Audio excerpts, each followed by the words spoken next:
I mean, we led into that saying it's the lady who inspired that character.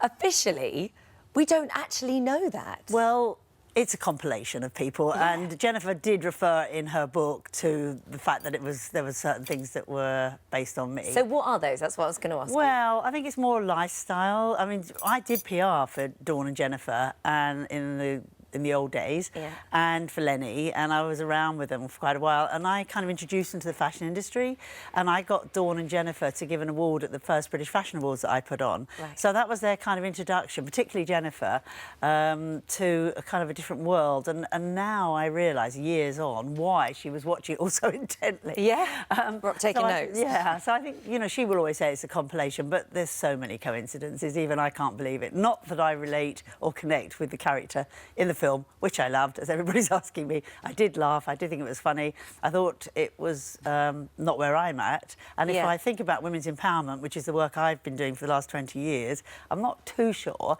that Eddy and Patsy are really great role models. Oh, do you know? I think they're great fun, and the country needs a laugh, and it's really brilliant. But no, I don't, not really. I think they wouldn't even be alive by now if they were still living that lifestyle. No.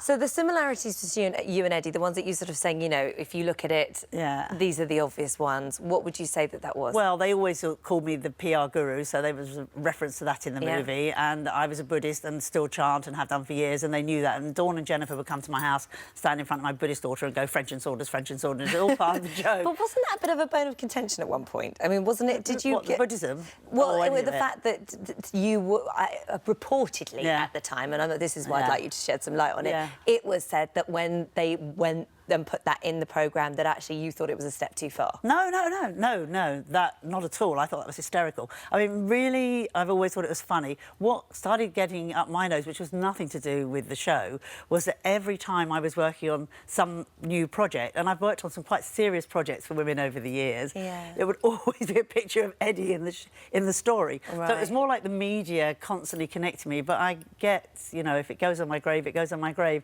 At this point, 20 years on, I'm terribly fond of the characters. I certainly don't think it's done me any harm, and I love watching it. So all good, all good. This film is stretched out beyond the story, let's say, and there are some really good gags in it, but it could have been tied, you know, a little bit shorter, I think, and the cameos spread it out. I think that there was some really great cameos, and there were some that looked a little bit stiff. I won't mention who. There was, I know, we're going to talk to Ryan in a minute, and I have to say... How was Ryland? Brilliant, obviously. But I must say, his teeth were about the most sparkling thing in that Go on, Lynne, yes, movie. I mean, he's in the airline scene, and suddenly you see...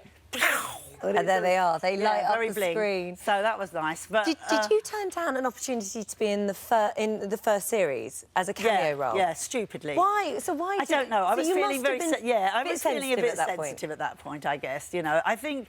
I was feeling as much as anything that Jennifer had been my friend, and suddenly this thing had come out and I hadn't seen it for a while, and I thought, where did that come from? So I was feeling a little bit. But then I was also going through a huge life change at that point, because I had just sold my PR company, and I'd just going through a divorce, and I was just going through this enormous shift and living in America. Like a bad time in life. So the timing was, here is a big life shift going on for me, and there is a parody, so-called, of my life on TV every week. So I wasn't crying about it by any means, but it was a little bit... you know, timing-wise. But people did love her. Like, as Eddy, people loved her.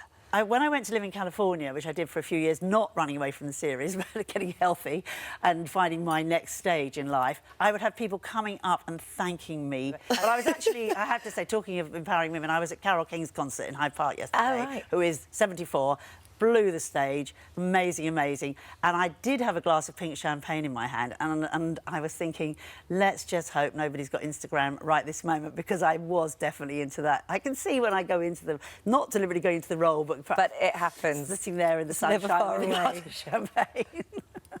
Never far away from all of that. And so with it, like, is it something that now the movie's come out around, it sort of stirred it all up again, and it's something you'd want to move away from, or are you just now in a place where you're just quite happy with it? Oh, I don't mind. I mean, I read over the weekend that Jennifer's working on the next one, so I've got a feeling this is with me for life. And my family are used to it, and my son's a comedian, actually. My son, Josh Howie, is a stand-up himself, and he's just done a series for Radio 4 that's coming out in August, which is based on his family with me popping in and out, so not played by an actress. So I guess in our family we can't really put our noses up at other people doing the same thing. Well, we appreciate you coming in today. It's lovely to see you. Pleasure. Thank Lovely you very to much. see you too. Thank you.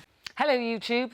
For more of the same, just click here, and don't forget you can subscribe for even more of these amazing videos exclusive to our channel.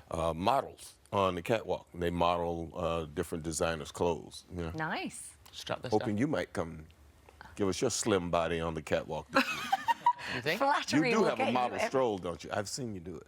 I have to. Okay, well, I can. Yeah. Yeah, if I need to. Is this a done deal? Are you going to be strolling down the catwalk now? Well, I'll see what I can cancel in my diary.